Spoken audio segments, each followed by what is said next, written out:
우리 옆에 분들과 이렇게 교제 나누겠습니다. 여기까지 중간까지 하나님이 함께 하셨습니다. 중간까지 하나님이 함께 하셨습니다. 아멘. 오늘은 맥주 감사절로 드리는 절기입니다. 우리가 차라리 포도 감사주일 그러면 딱 어울릴 텐데 우리 맥주 보리 맥자를 씁니다. 보리를 추수하지는 않지만 이 맥주 감사절의 의미가 있는 것은 무엇이 의미가 있냐면요, 한 해의 중간을 보내놓고 반까지 보내놓고 이제 반 다시 시작할 때 첫 번째 주에 해당하는 7월 첫째 주일, 이날을 우리는 맥주절로 지킵니다. 지금까지 함께해 주신 하나님의 은혜에 감사하고 앞으로 남은 반년도 역시 하나님의 은혜로 살아가길 원합니다. 하나님 손에 맡겨드립니다. 이런 절기가 맥주 감사절입니다. 지금까지 하나님 함께 하셨고요. 남은 세월, 남은 모든 생애 동안 더욱더 하나님의 강권적인 역사하심과 만져주심이 여러분들과 여러분들 가정 가운데 있게 되기를 주의 이름으로 축원합니다.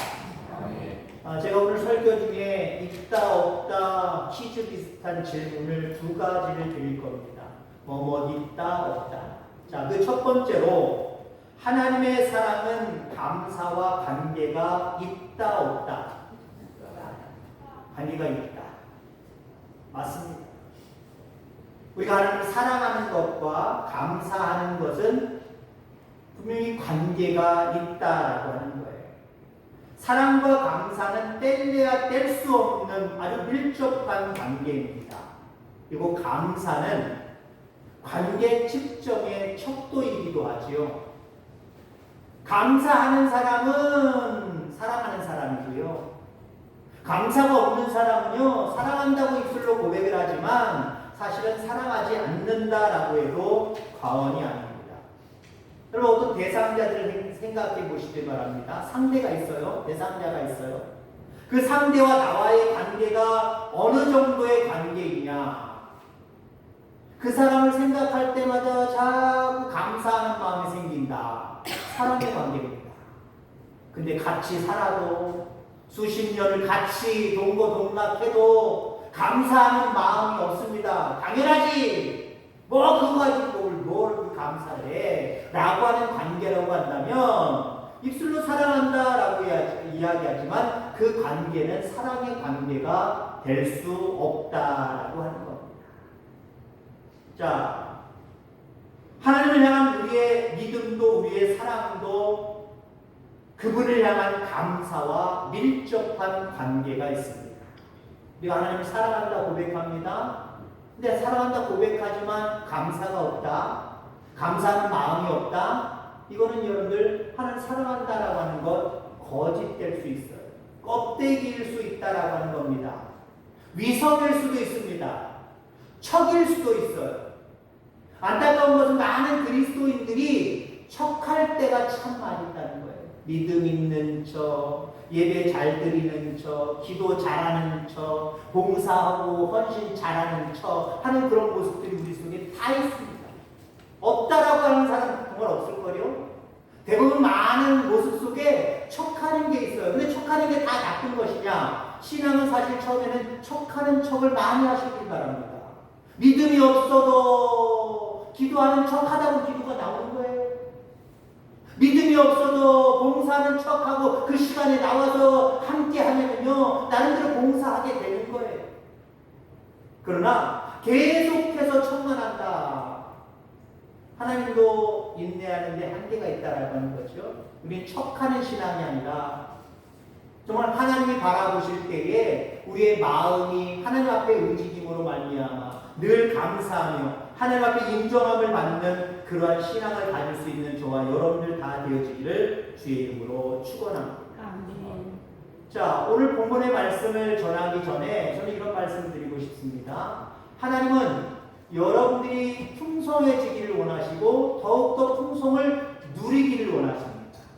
여러분의 풍성을 빼앗아서 가난하게 하거나 결핍하게 하거나 문제가 있게 원하시는 분이 아닙니다.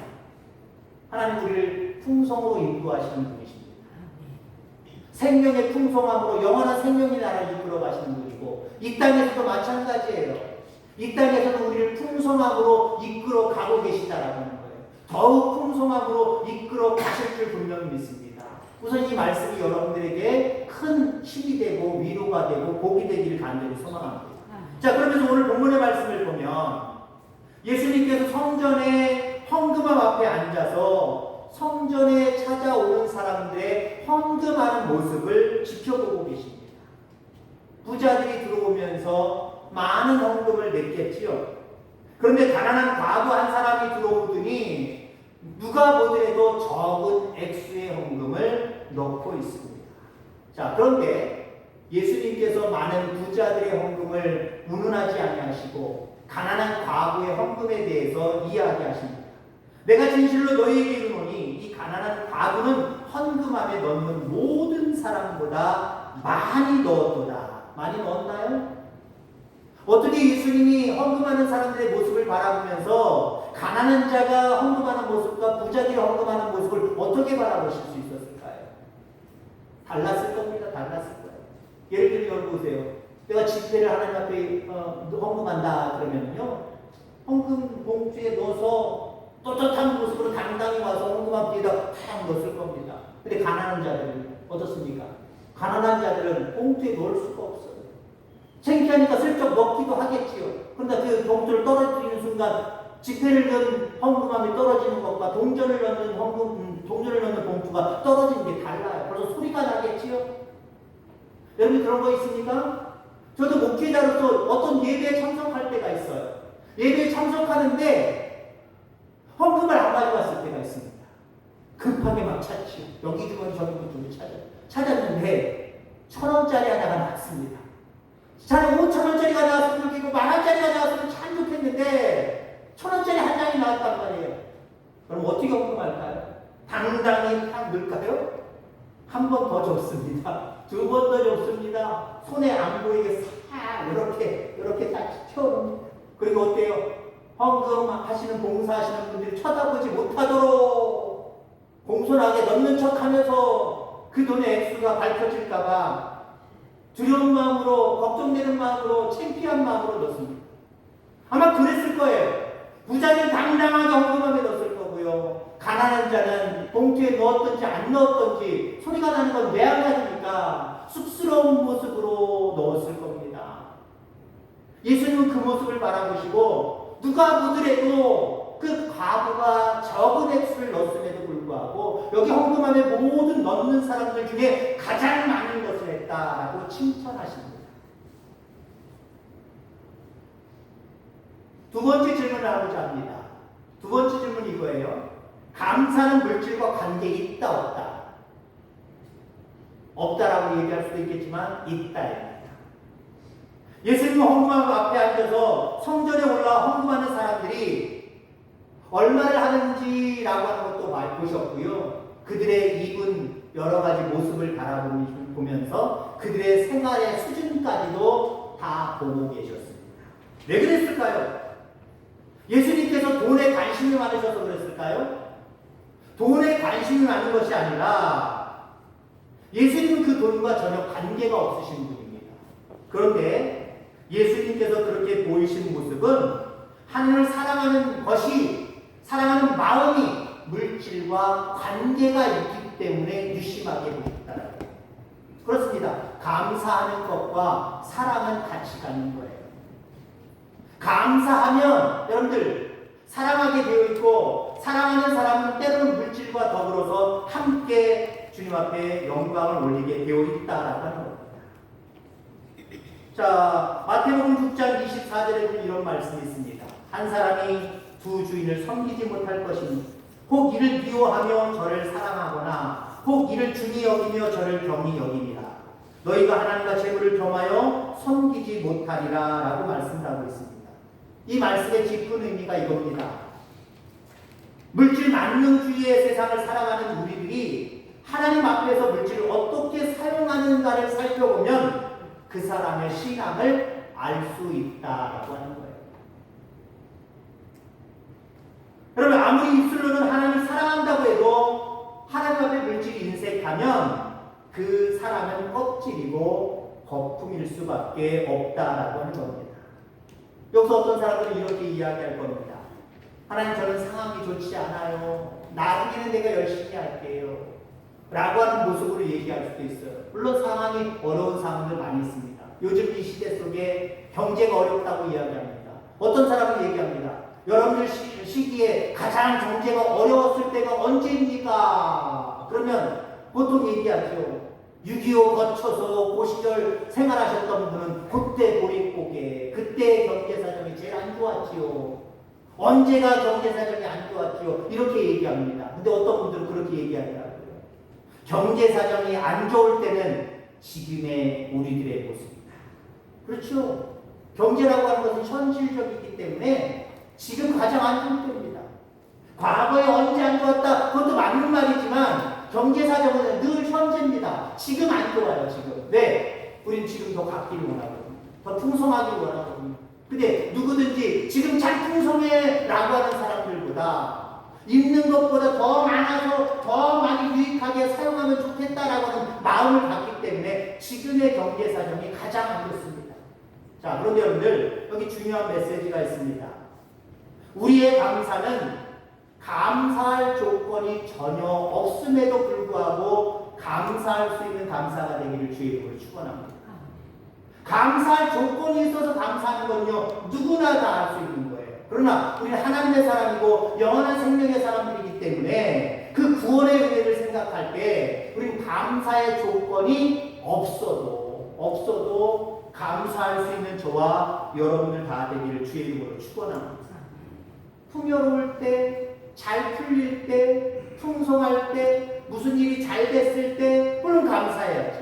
그러나 우리의 감사는 언제나 감사, 늘 감사. 역설적으로는요, 그럼에도 불구하고 감사. 이런 감사가 우리 가운데 있어지게 되기를 주의 이름으로 축원합니다.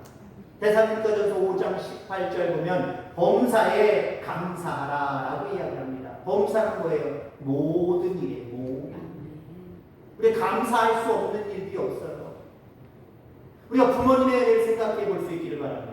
부모님의 은혜 감사하지 못할 것이 없습니다. 근데 우리는 감사할 조건을 부모님에게 찾는 것이 아니라 감사할 수 없는 조건을 자꾸 찾는 아이들이 있습니다. 불효자입니다. 왜 엄마는 아빠는 왜 이거 안 해줘? 남들이 그렇게 해줄 텐데 나한테는 왜 이런 걸 안 해줘? 불만이 자꾸 나오지요. 근데 진정으로 부모님을 생각할 수 있는 사람이라고 한다면 부모님들이 못해주는 형편 가운데 있을지라도 어때요?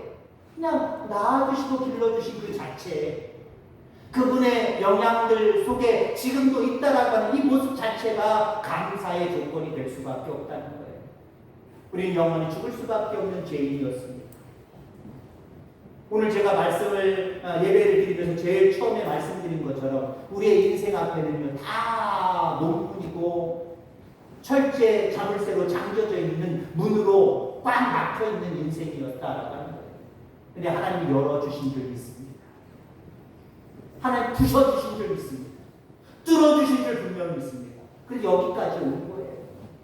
물론 우리의 욕심 가운데는 더 잘 될 수 있었는데, 더 풍성할 수 있었는데 라고 하는 마음들이 있겠지만 지금의 모습이 우리의 최고의 모습임을 분명히 믿습니다. 부모님들이 여기까지 인도한 것, 부모님들의 최고의 사랑 속에 여기까지 온 거예요. 나는 부모님 잘못 만나서 겨우 여기밖에 못 왔어 라고 생각하지 마시기 바랍니다. 하나님의 은혜도 마찬가지예요. 하나님의 은혜가 아니면 내가 여기까지 왔을 수 있겠는가 라고 하는 걸 생각할 수 있기를 주의 이름으로 축원합니다. 그래서 마음으로부터 우러나오는 감사가 거기서부터 시작될 수밖에 없다는 겁니다.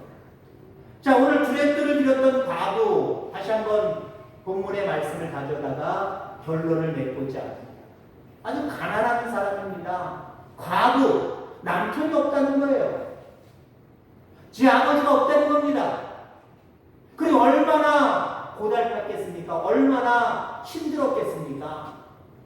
그 과부에게 아마 자식도 딸려있을지 모릅니다. 남편 사이에 자식이 있었는데 남편이 죽었든지 뭐 나갔든지 과부입니다. 자기 혼자 살아가는 것도 버거운데 아이들까지 혹시나 있었다고 한다면 그 삶이 얼마나 괴로웠겠습니까? 오늘 본문에 보면 그 여인은 가난한 과부다라고 이야기를 합니다. 헬라어로 보면은 과부, 가난한 이 표현은요 극빈자라고 하는 이야기가 있어요. 그런 단어입니다. 아마 오늘날로 얘기하면 정말 소외된 계층, 어떻게 보면 차상위 계층 이런 모습으로 설명할 수 있겠죠. 누군가의 도움이 없으면 살아갈 수 있는 소망과 희망이 전혀 없는 사람. 누군가의 도움이 반드시 필요한 사람입니다. 그리고 이 여인이 드렸던 랩돈, 2개의 랩돈입니다. 자, 이 가치를 우리가 생각해 보면요, 이 여인이 어떠한 마음으로 감사를 드렸는지를 알 수 있습니다. 2랩돈은 많은 돈이 아닙니다. 그 당시 통용되는 화폐 중에 가장 적은 동전이라고 하는 의미가 있어요. 요즘 저는 동전을 잘 사용 안 합니다만, 여러분 동전 사용할 때 뭐까지 사용해 보셨습니까? 요즘 보통 사용하는 동전 10원짜리 사용하십니까? 거의 사용 안 하죠? 아마 10원짜리 거의 사용 안 할 겁니다. 50원짜리 어쩌다가 사용할 것 같고 100원짜리 사용하고요. 500원짜리 사용하는 것 같습니다. 그럼 500원짜리 동전이라고 생각해도 2개입니다. 얼마일까요? 500원짜리 동전 2개면 얼마일까요? 모르세요? 1,000원입니다. 100원짜리 동전 2개면 얼마일까요?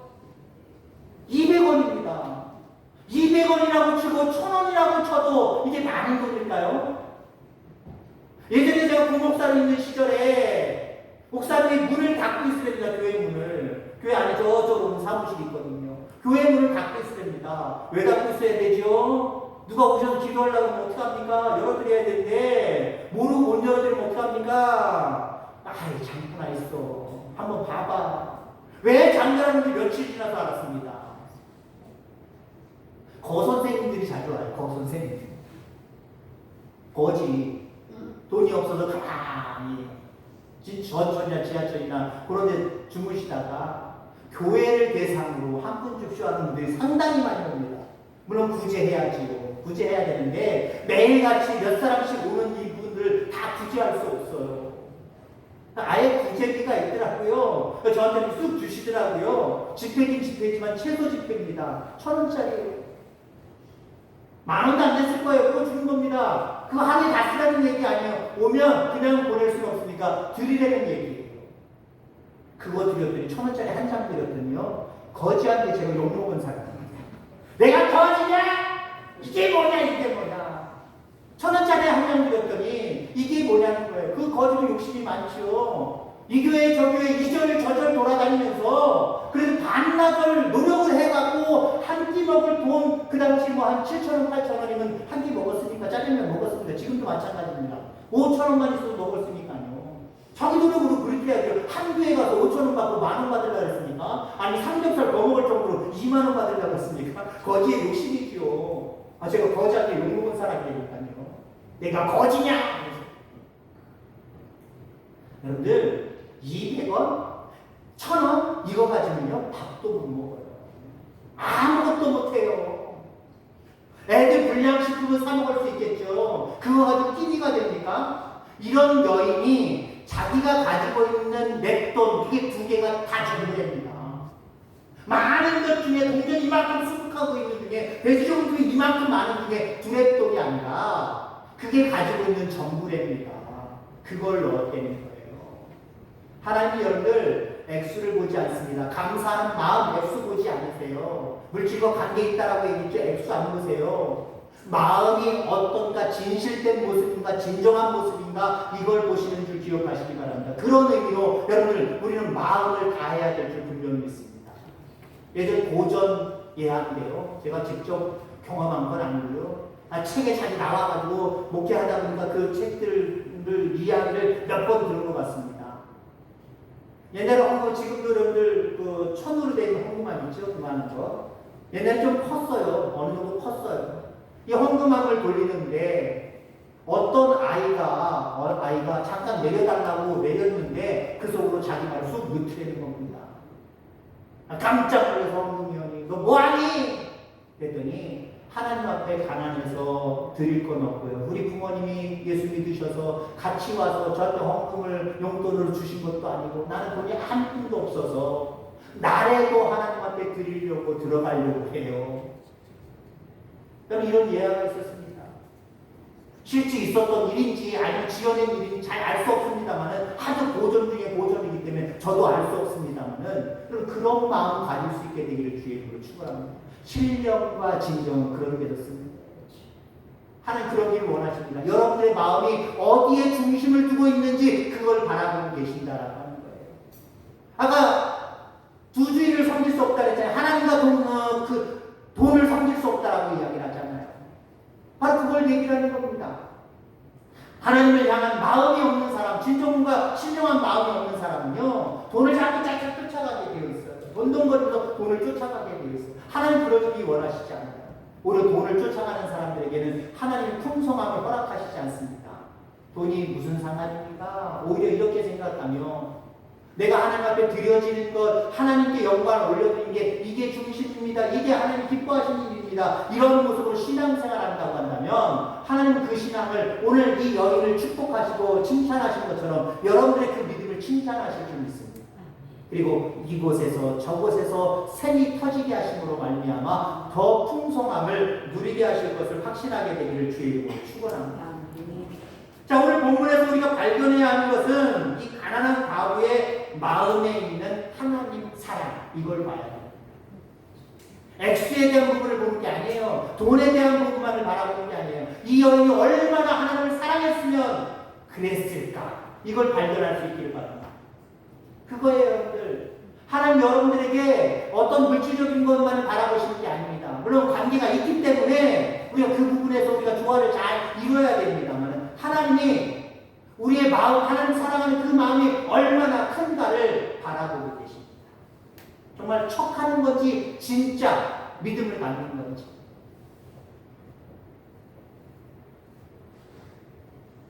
오늘 이 과부를 향해서 예수님께서 이 가난한 과부는 헌금함에 넣는 모든 사람보다 많이 넣었도다 칭찬하신 것처럼 여러분 하나님 앞에 칭찬받는 믿음을 가질 수 있는 저와 여러분들 다 되기를 주의 이름으로 축원합니다. 우리도 형편에 따라 드리는 액수는 다 다르겠지만 그 드리는 모든 여러분의 심령, 마음이 전심의 마음이 되기를 주의 이름으로 축원합니다. 전심으로 감사하는 것과 건성건성 감사하는 것 다르거든요. 전심으로 감사하는 절기. 그래서 나중이 더 풍성한 금년 한 해, 나중이 더 풍성한 여러분들의 생애가 되어지기를 주의 이름으로 축원합니다. 하나님 아버지 감사합니다.